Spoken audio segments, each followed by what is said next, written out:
Hi friends, ఈ వీడియోలో మీకు టెర్రస్ ఫార్మింగ్లో భాగంగా గోంగూర మొక్కను ఎలా పెంచాలో చూపిస్తాను. గోంగూర నచ్చిన వాళ్ళు నాకు తెలిసి ఎవరు ఉండరు, ఎందుకంటే ముఖ్యంగా దాని పుల్లటి రుచి వల్ల అందరూ ఇష్టపడతారు. అసలు వేడి వేడి అన్నంలో గోంగూర నిలువ పచ్చడి వేసుకొని కొంచెం నెయ్యి వేసుకొని తింటే ఉంటుంది. అసలు ఆ టేస్ట్కి అబ్బా సపరేట్ ఫ్యాన్ బేస్ ఉంటుంది. అంతేకాకుండా గోంగూర పప్పు, రోటి పచ్చడి అని ఇంకా అనేక రకాలుగా గోంగూరని యూస్ చేస్తుంటాం.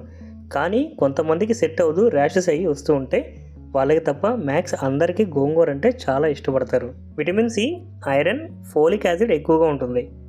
న్యాచురల్గా పుల్లగా ఉండటంతో డైజెషన్ ఇంప్రూవ్ చేసి కాన్స్టిపేషన్ తగ్గిస్తుంది. హై ఫైబర్ ఫుడ్ కాబట్టి వెయిట్ కంట్రోల్ అవుతుంది. కాల్షియం, మెగ్నీషియం ఉండడం వల్ల బోన్ స్ట్రాంగ్ అవుతాయి. అండ్ ఇలా అనేక హెల్త్ బెనిఫిట్స్ ఉన్నాయి గోంగూర వల్ల. సో ముందుగా మనకి గోంగూర మొక్కను పెంచడానికి మెయిన్గా 12x12 size plant grow bag కావాలి. అలాగే వాటర్ డ్రైన్ అవడానికి ప్రాపర్గా హోల్స్ ఉన్నాయి లేదా చెక్ చేసుకొని తీసుకోండి. తెలుసు కదా, వాటర్ డ్రైన్ అవడానికి హోల్స్ లేకపోతే వాటర్ స్టాగ్నెట్ అయ్యి రూట్స్ డ్యామేజ్ వల్ల ప్లాంట్ అనేది పెరగదు. గోంగూరని జనరల్గా సీడ్స్తో వేయడం జరుగుతుంది, కానీ సీడ్స్ లేకుండా ఫ్రెష్ స్టెమ్స్ నుంచి కూడా పెంచుకోవచ్చు. మార్కెట్లో దొరికే గోంగూర కట్టలో ఉన్న స్టెమ్స్ని కట్ చేసుకొని సాయిల్లో పెట్టినా కూడా ప్లాంట్ అవుతుంది. కానీ సీడ్స్తో వేయడం వల్ల ఫాస్ట్గా జర్మినేట్ అవుతుంది. ఇప్పుడు సాయిల్, కోకోపీట్ అండ్ వెర్మీ కంపోస్ట్ని రెడీగా బ్లెండ్ చేసుకొని పెట్టుకోండి. సో మిక్స్ చేసిన తర్వాత ప్లాంట్ గ్రో బ్యాగ్లో ఈవెన్గా స్ప్రెడ్ చేయండి.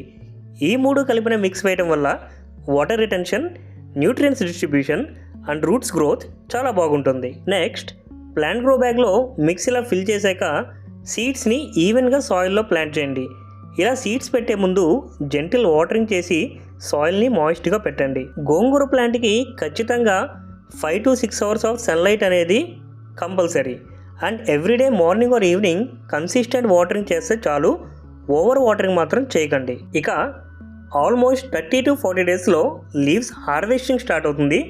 ఫస్ట్ హార్వెస్ట్ తర్వాత ప్లాంట్ మళ్ళీ ఫ్రెష్ రూట్స్ ఇస్తుంది. అంతే. ఈ సింపుల్ స్టెప్స్ ఫాలో అవడం వల్ల టెర్రస్లో మనం గోంగూర ప్లాంట్ని ఈజీగా పెంచుకోవచ్చు. మీరు కూడా ట్రై చేయండి. ఇంట్లో పెంచిన గోంగూర టేస్ట్ చాలా డిఫరెంట్గా ఉంటుంది.